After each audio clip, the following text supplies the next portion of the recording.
क्या कोई भाई अपनी ही सगी बहन के माथे पर जबरन सिंदूर सजा सकता है? और क्या मना करने पर वही रक्षक भक्षक बनकर उसे मौत के घाट उतार सकता है? उत्तर प्रदेश के एक शान से दिखने वाले गांव में उस रात जो हुआ, उसने इंसानियत के कलेजे को चीर कर रख दिया। एक ऐसी मुंह बोली बहन जिसने उसे अपना सगा भाई माना, और एक ऐसा भाई जिसके सर पर शादी का ऐसा जुनून सवार हुआ कि उसने पूरी दुनिया उजाड़ दी। आखिर क्यों पुलिस को उस रात उस कमरे में खून से सनी लाश के पास एक पागल भाई लोरी सुनाता हुआ मिला? आज की इस खौफनाक दास्तां को अंत तक देखिएगा, क्योंकि इस कहानी का अंत आपके रोंगटे खड़े कर देगा। बात एक मध्यम वर्गीय घर से होती है। आर्यन अक्सर अंजलि को घंटों निहारता रहता था। अंजलि को पहले लगता था कि ये बड़े भाई का सुरक्षात्मक व्यवहार है, लेकिन धीरे धीरे उसे आर्यन की आंखों में एक अजीब सी चमक दिखने लगी। एक दोपहर जब माँ घर पर नहीं थी, आर्यन ने अंजलि को पास बुलाया और बहुत ही सामान्य लहजे में कहा, तारांकन अंजलि, मुझे लगता है कि इस दुनिया में कोई भी तुम्हें मुझसे ज्यादा प्यार नहीं कर सकता। क्यों न हम हमेशा के लिए एक हो जाएं? मैं तुमसे शादी करना चाहता हूँ। अंजलि सन्न रह गई। उसे लगा कि भाई मजाक कर रहा है, लेकिन जब उसने आर्यन की आंखों में देखा तो वहां केवल एक पत्थर जैसी जिद थी। उसने चिल्लाकर उसे फटकारा और कमरे से बाहर निकल गई। अगले कुछ दिनों तक आर्यन का व्यवहार और भी डरावना हो गया। वो अंजलि का पीछा करने लगा, उसके फोन चेक करने लगा और उसे किसी भी लड़के से बात करने पर जान से मारने की धमकी देने लगा। अंजलि ने ये बात अपनी माँ को बताई, लेकिन माँ ने इसे भाई बहन की नोकझोंक समझकर टाल दिया। वो तेरा बड़ा भाई है, थोड़ा सख्त है पर बुरा नहीं है।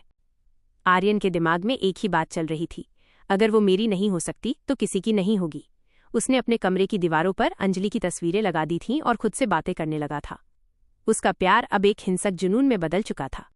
एक रात जब बारिश तेज हो रही थी और बिजली कड़क रही थी, आर्यन अंजलि के कमरे में गया। उसके हाथ में एक सिंदूर की डिबिया और एक धारदार चाकू था। उसने सोते हुए अंजलि को जगाया और कहा, तारांकन, आज आखिरी फैसला है। या तो इस सिंदूर को स्वीकार करो और मेरे साथ यहाँ से दूर चलो, या फिर हमेशा के लिए सो जाओ। अंजलि डर से कांप रही थी, लेकिन उसने हिम्मत जुटाई। उसने चिल्लाकर कहा, तारांकन, तुम पागल हो गए हो। तुम भाई हो मेरे, ये रिश्ता पाप है। मैं तुमसे नफरत करती हूँ। नफरत शब्द सुनते ही आर्यन के अंदर का शैतान जाग उठा। उसने अंजलि का गला दबा दिया ताकि उसकी चीख बाहर न जाए। अंजलि ने संघर्ष किया, पर आर्यन के सिर पर खून सवार था। गुस्से और जुनून के उन्माद में उसने अंजलि पर चाकू से कई वार कर दिए। अंजलि का शरीर फर्श पर बेजान पड़ा था। कमरे में सन्नाटा था, सिर्फ बाहर बारिश की आवाज आ रही थी। जैसे ही आर्यन का गुस्सा शांत हुआ, उसे एहसास हुआ कि उसने क्या कर दिया है। उसने अंजलि के ठंडे पड़ चुके माथे पर वही सिंदूर लगाया और खुद भी रोने लगा। जब सुबह पुलिस पहुंची तो उन्होंने देखा कि आर्यन अंजलि के शव के पास बैठकर उसे लोरी सुना रहा था।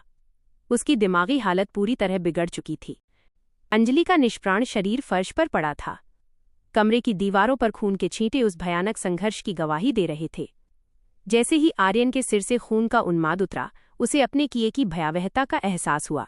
वो अंजलि के पास बैठ गया और पागलों की तरह उसे हिलाने लगा। तारांकन, अंजलि उठो, देखो मैं सिंदूर लाया हूँ, हम शादी करेंगे।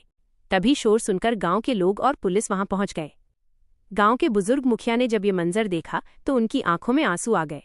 उन्होंने चिल्लाकर आर्यन से कहा, तारांकन, अरे ओ पापी, तूने ये क्या किया? जिस लड़की को पूरे गांव ने तेरी सगी बहन से बढ़कर माना, जिसके हाथ से तूने हर साल राखी बंधवाई, उसी की असमत और जान का दुश्मन बन गया। आर्यन बदहवास सा हंसने लगा और बोला, तारांकन, ये मेरी बहन नहीं है, ये तो गांव की लड़की है, हम सगे थोड़े ही हैं। मुखिया ने कड़वे स्वर में कहा, तारांकन, रिश्ता खून का हो या मिट्टी का, वो तेरी मुंह बोली बहन थी। उसने तुझे अपना सगा भाई मानकर अपनी पूरी दुनिया तुझ पर वार दी थी, और तूने उसे सिर्फ अपनी हवस और सनक की भेंट चढ़ा दिया। आर्यन के कानों में मुंह बोली बहन शब्द गूंजने लगे। उसे याद आया कि कैसे बचपन में अंजलि के पिता की मौत के बाद उसके परिवार ने उसे अपनाया था और अंजलि ने उसे अपना रक्षक माना था। पुलिस जब उसे घसीट कर ले जा रही थी तब वो पागलों की तरह चीख रहा था, लेकिन अब पछतावे का कोई मोल नहीं था। कहानी का संदेश। ये कहानी उस सामाजिक और मानसिक विकृति पर प्रहार करती है जहां इंसान रिश्तों की मर्यादा को अपनी सनक के आगे भूल जाता है। मुंह बोला रिश्ता महज एक शब्द नहीं, बल्कि एक अटूट विश्वास होता है, जिसे आर्यन जैसे सरफिरे ने तार तार कर दिया। तो दोस्तों, ये थी रूह कंपा देने वाली वो दास्तां जहां एक सरफिरे के पागलपन ने पवित्र रिश्तों का कत्ल कर दिया। समाज में छिपे ऐसे चेहरों से सावधान रहना बहुत जरूरी है। कैसा लगा आपको हमारा आज का यह वीडियो? कमेंट में अपनी राय जरूर दें और बताएं कि क्या आपने भी कभी ऐसी सनक के बारे में सुना है।